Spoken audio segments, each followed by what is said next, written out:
Halo semuanya, perkenalkan nama saya Ratna Santika Gitanjali dari kelas 12 IPA 1, absen 33 SMA Negeri 6 Tambun Selatan.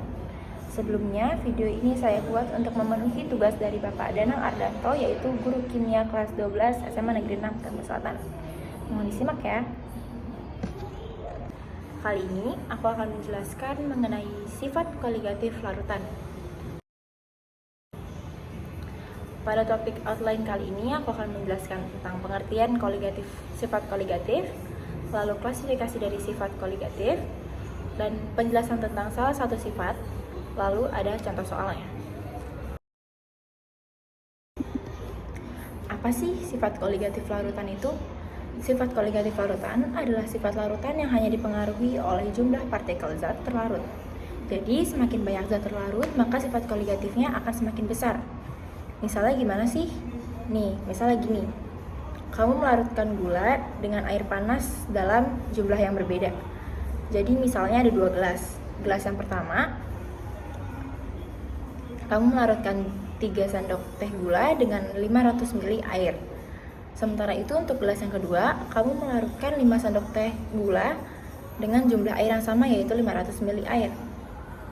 Karena gula merupakan zat terlarut dan jumlahnya lebih banyak di gelas kedua, maka sifat koligatif larutan di gelas kedua akan lebih besar dibandingkan sifat koligatif larutan di gelas yang pertama. Lalu klasifikasi dari sifat-sifat koligatif larutan ada 4 macam. Ada penurunan tekanan uap atau delta P, penurunan titik beku atau delta TF, dan kenaikan titik didih atau delta TB, dan tekanan osmotik atau P. Jumlah partikel zat yang terlarut dalam suatu larutan dinyatakan dalam suatu besaran, yaitu konsentrasi larutan. Nah, konsentrasi larutan itu terdiri dari 3 macam, yaitu molaritas atau M besar, molalitas atau M kecil, dan fraksi mol atau X. Molaritas merupakan banyaknya mol zat yang terlarut dalam 1 liter larutan. Rumus dari molaritas itu ada 3, yaitu yang pertama ada N dibagi N per V. Lalu rumus molar yang kedua itu ada molalitas per mr dikali 1000 per volume. Lalu yang ketiga ada persen dikali 10 dikali gram pelarut per mr. Lalu molalitas. Molalitas menyatakan banyaknya mol zat terlarut dalam setiap 1000 gram pelarut. Berikut rumus dari molalitas itu adalah gram per mr dikali 1000 per P atau gram pelarut. Lalu yang terakhir ada fraksi mol atau X, menyatakan perbandingan banyaknya mol dari zat pelarut dan pelarut terhadap jumlah mol seluruh komponen dalam larutan. Dalam suatu larutan terdapat 2 fraksi mol, yaitu fraksi mol terlarut atau XT dan fraksi mol pelarut atau XP. Rumusnya sebagai berikut.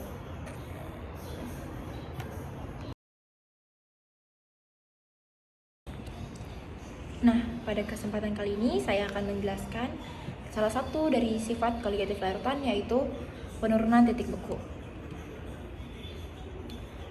Pengertian dari penurunan titik beku.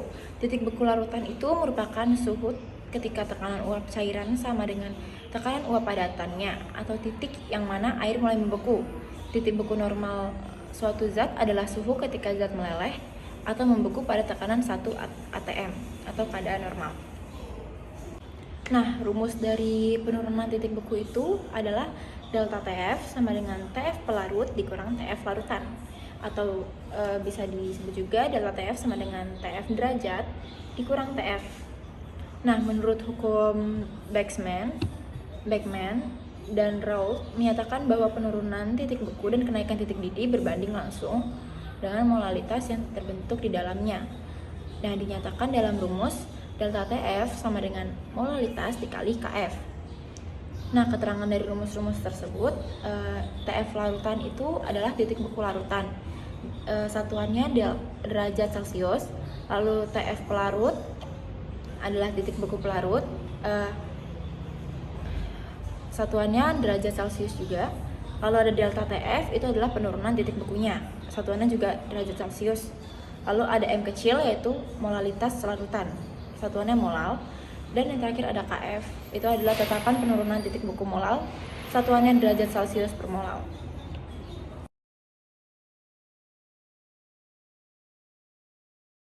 Nah, kemudian kita lanjut ke contoh soal dari penurunan titik beku. Di sini ada soal sebanyak 2,4 gram urea dengan MR 60 dilarutkan dalam 50 gram air. Nah, jika KF airnya itu adalah 1,86 derajat Celcius per molal, tentukan titik beku dari larutan. Nah, pada soal ini urea sebagai zat pelarut dan air sebagai pelarutnya. Besaran yang kita ketahui dapat dituliskan sebagai berikut.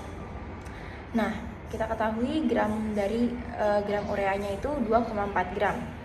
Lalu MR ureanya 60, gram pelarutnya atau gram airnya 50 gram, lalu KF airnya 1,86 derajat Celcius per molal. Dan TF derajatnya itu adalah 0 derajat Celcius. Nah, cara menentukan titik bekunya itu kita menggunakan rumusnya tadi, yaitu delta TF sama dengan KF dikali molalitas. Nah, kita uraikan dulu jadinya molalitasnya menggunakan rumusnya tadi. Jadinya delta TF sama dengan KF dikali gram per MR dikali 1000 per gram pelarut. Nah, dimasukin deh KF-nya itu 1,86 dikali gram terlarutnya, yaitu gram ureanya 2,4 per MR dari ureanya 60 dikali 1000 per gram pelarutnya atau gram airnya 50. Nah, kita hitung dapat hasilnya 1,488 derajat Celcius. Nah, karena yang ditanya adalah titik beku larutan, jadi kita gunakan rumus delta TF sama dengan TF derajat dikurang TF. Yang kita tanyakan adalah TF. Maka 0 TF derajat dikurang delta TF. TF derajatnya itu 0 dan delta TF-nya itu 1,488. Jadinya titik beku larutan tersebut adalah negatif 1,488 derajat Celcius. Nah, cukup sekian penjelasan singkat saya mengenai sifat koligatif larutan, lebih tepatnya penurunan titik beku. Apabila ada kesalahan kata atau kata-kata yang kurang berkenan, mohon dimaafkan. Saya harap apa yang saya sampaikan dapat bermanfaat bagi orang lain. Terima kasih atas perhatiannya.